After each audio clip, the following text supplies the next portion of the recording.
I'm Stephen Morrissey, Managing Editor of the New England Journal of Medicine, and I'm talking with Robert Moellering, Professor of Medical Research at Harvard Medical School and a research investigator at Beth Israel Deaconess Medical Center in Boston.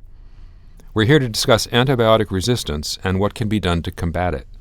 Dr. Moellering, as you pointed out in a Perspective article in 2010, antibiotic resistance is not a new problem. And in a current Perspective article, Spellberg and colleagues take us back billions of years to prokaryotes that first invented antibiotics. Can you tell us a little bit about the evolution and how we came to understand it? Well, I think what's happened is that as we've learned more and more about antibiotic resistance, many of the old concepts which we held for so many years are now proven to be outmoded. For instance, many physicians, and scientists for that matter, felt that we select resistant organisms or we create resistant organisms which mutate in the presence of antibiotic use. Now, some resistance is due to mutation, but most of the resistance that we have is due to the acquisition of various plasmid or other mediated mechanisms of resistance that involve much more than simple mutation. And if you think about it, it's really not surprising that this should be the case.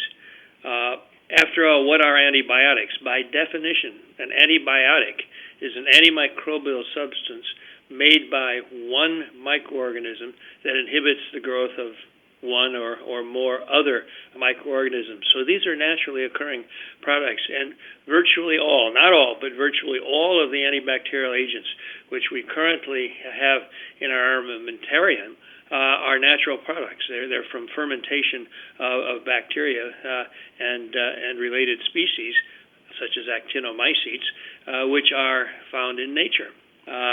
We've been using antibiotics for about 70 or 75 years.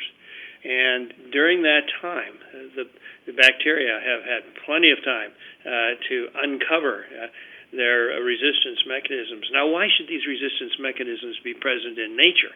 And that's what the article quoted in the New England Journal piece showed. They found organisms that had antibiotic resistance in a cave out in the southwestern part of the United States that probably had been isolated for at least 4 million years.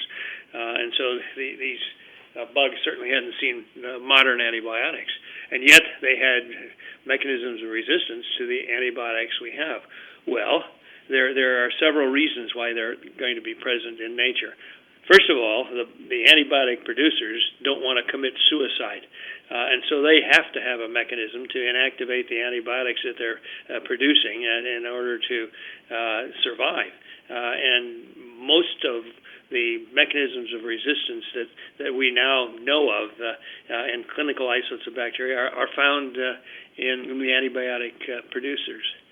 Moreover, the resistance occurs in nature in addition as organisms in the various ecological niches strive to survive in the presence of their toxic neighbors. And in order to do so, they often pick up these genes from bacteria that have the resistance genes and so forth. So we've known about this for a long time. In fact, my colleagues and I, back in the 1970s, went to the Solomon Islands, to an area where there had never been clinical use of antibiotics, in the highlands of Maleta. And from the natives there who were, we called them headhunters in those days, but they practiced cannibalism. From those patients, we isolated bacteria that contained transferable resistance mechanisms to antibiotics. So it's not terribly surprising. You wrote about NDM1, New Delhi metallo-beta-lactamase 1, a transmissible genetic element that encodes multiple resistance genes. It was initially isolated from a strain of Klebsiella. And more recently, in a Perspective article, Sandora and Goldman pointed to multi-drug-resistant gram-negative rods as particularly menacing. What do you see now as the biggest current threat in terms of antibiotic resistance? Well, the multi-resistant gram-negative bacteria are certainly a major threat because it's more difficult to find antimicrobial agents that are effective against these organisms. And As it turns out, NDM1, which stands for New Delhi metallo-beta-lactamase 1, is an enzyme that destroys virtually all the beta-lactams except aztreonam. So it turns out it's also on a plasmid, a transmissible genetic element that contains multiple other resistance genes.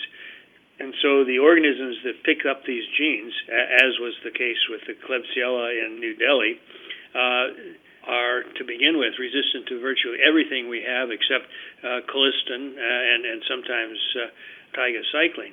But they've even become resistant, organisms containing these genes have even become resistant to that. So that's just one of a series of resistant gram-negative organisms.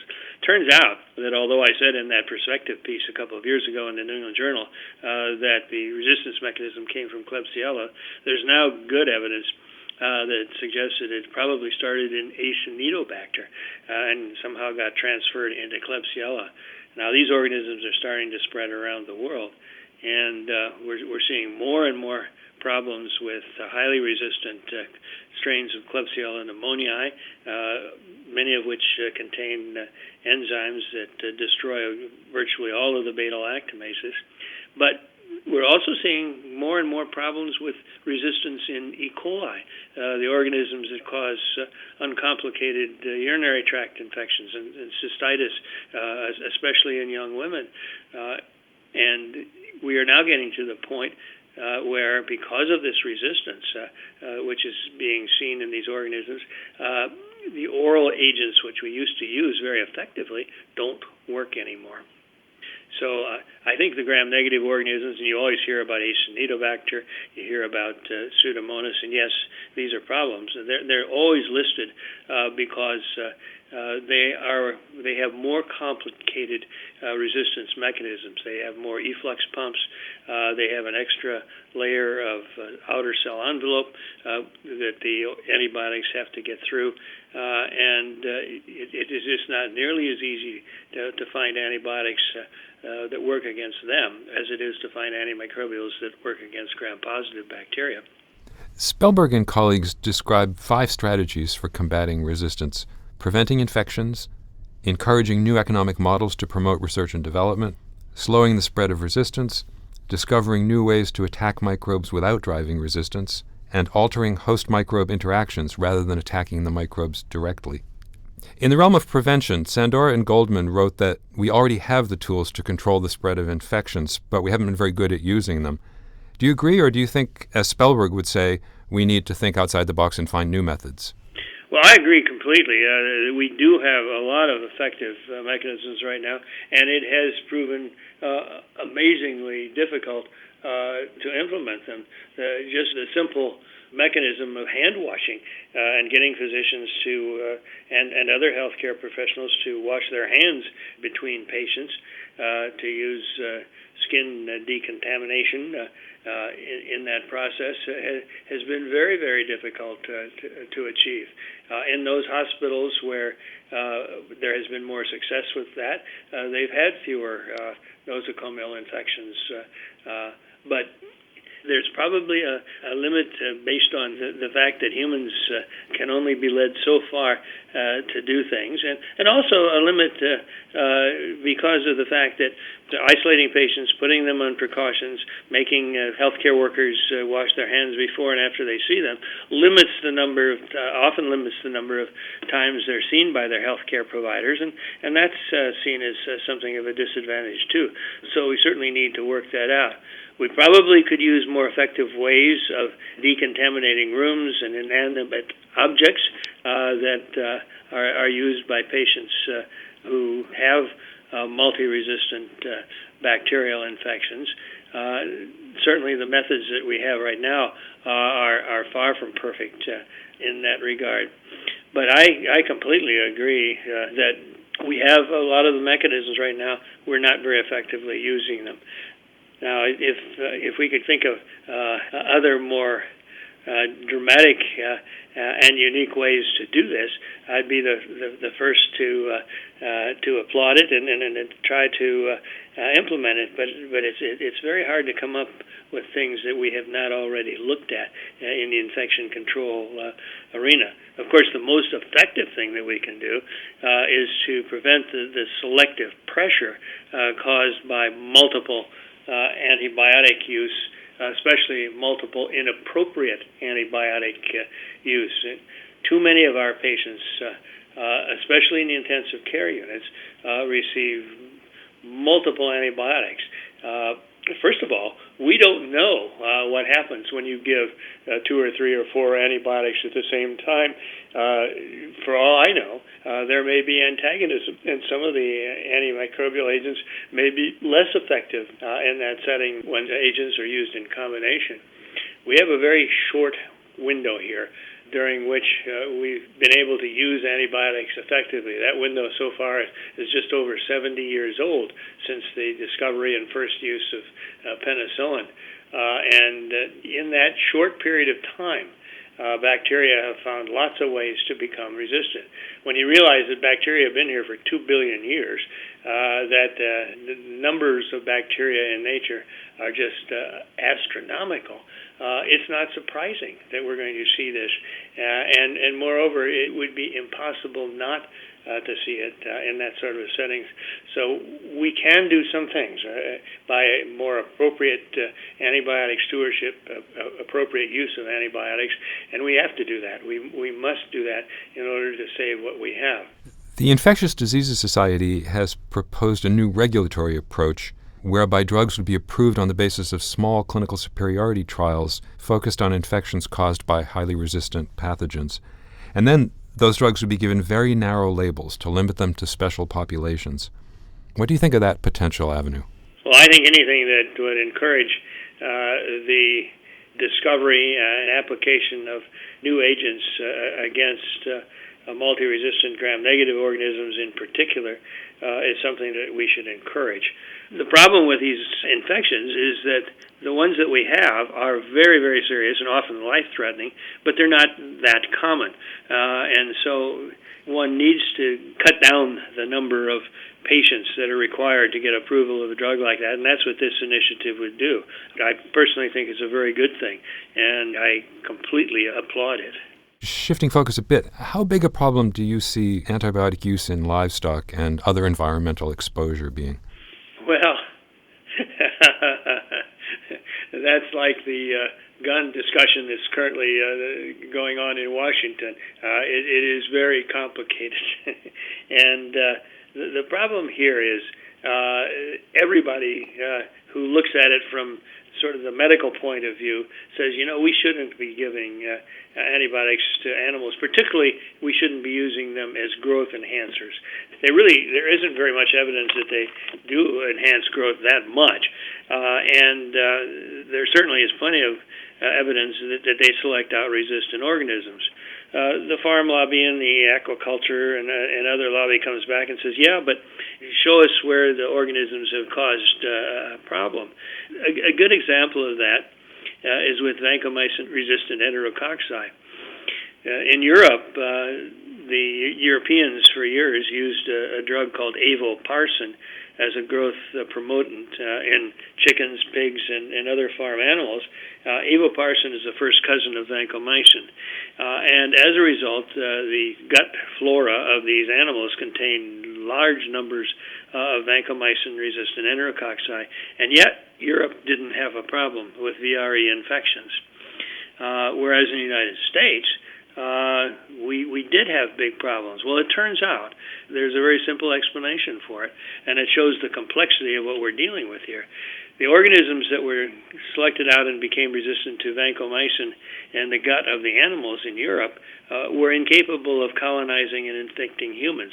So they had different genes that did not allow them to bind to epithelial cells of humans and to invade and cause significant disease. In the United States, we developed the VRE because we were using a lot of oral vancomycin, and we were using it for C. difficile infections, as you well know. And what happened here is that when the bugs became resistant, they were already those that colonized the human gut and were the ones that were capable of causing infections in humans. Of course, what's happened now is that these organisms have been spread to Europe, and Europe now has a problem with them as well. But these are organisms that came from the United States and were not selected out by agricultural use of avoparsin. They've banned avoparsin, by the way, in Europe now, and some, but not all of the resistance has gone away as a result of that. But it's a very complex area. All things being equal, I absolutely think we should either ban or markedly restrict the agricultural and other use of antibiotics for farm use, aquacultural use. In terms of reducing human overuse, one strategy that Spellberg mentions is developing diagnostic and biomarker tests that would give clinicians more information so they could avoid treating people who have non-bacterial infections. They could shorten antibiotic courses for other patients. What are the main hurdles to that sort of reduction of overuse? Well, the main hurdles are purely technical. No one has been able to come up with a test which gives you an answer soon enough to be useful up until now. I've probably for 30 or 40 years heard various companies say they've got a rapid diagnostic test and they'll give you the answer as far as bloodstream and other infections are concerned.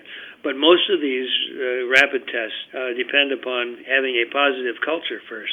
And in the case of blood isolates, that takes anywhere from 12 to 18 hours minimal. And at the end of that time, yes, they can immediately, within an hour or two, tell you what the bug is. But antibiotic therapy has already been initiated in that time frame, and unless you can have a point-of-care test that gives you the answer within a couple of hours, it's going to be very hard to impact antimicrobial use because clinicians aren't going to wait for a test that takes a lot longer than that to do. So the other problem that you run into, of course, is that many of the types of infections you would like, for which you'd like to have these diagnostic methodologies, are infections where the infected material is often contaminated with normal flora. Pneumonia. In pneumonia, you have sputum, but it may contain the pneumococcus, which is a pathogen, may contain some Haemophilus, which may or may not be a pathogen, and a lot of normal mouth flora.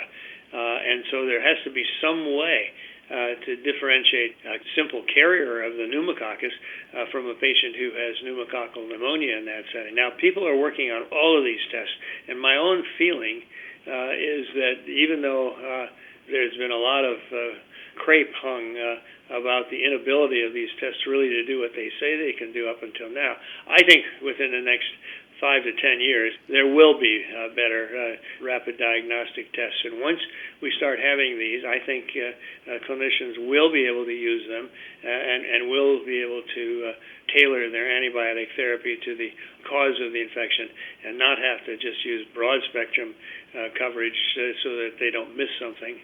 The anti-resistance strategy that sounds the most futuristic is developing therapies that affect the host response to the infection rather than the microbes themselves. Can you tell us a bit about work in that area? Well, I mean, again, that's an area that a lot of people have worked on. Now, some of the host response stuff is easier to think about than others. For instance, we know that a lot of the damage that's caused by bacteremias is due to the stimulation of a whole series of cytokines like IL-1, like tumor necrosis factor, and so forth. And one idea, of course, is that if you can blunt the effects of these cytokines, either by getting rid of the lipopolysaccharide, the endotoxin that causes their release, or by using specific inhibitors of these cytokines, that you could markedly diminish the seriousness of the infection. The problem is a number of these things have already been subjected to clinical trials and they haven't worked. The systems we're dealing with are so complex that and so redundant that you're going to have to block multiple areas. And when you start doing that, then what you find out is that these cytokines are double-edged swords. On the one hand, they cause the inflammation that can make patients very sick and kill them very quickly with septic shock, for instance. But on the other hand, they also are important for poly and especially macrophage function and so forth in controlling the bacteria. And if you get rid of them, you lose that aspect of it as well. So it is very complex.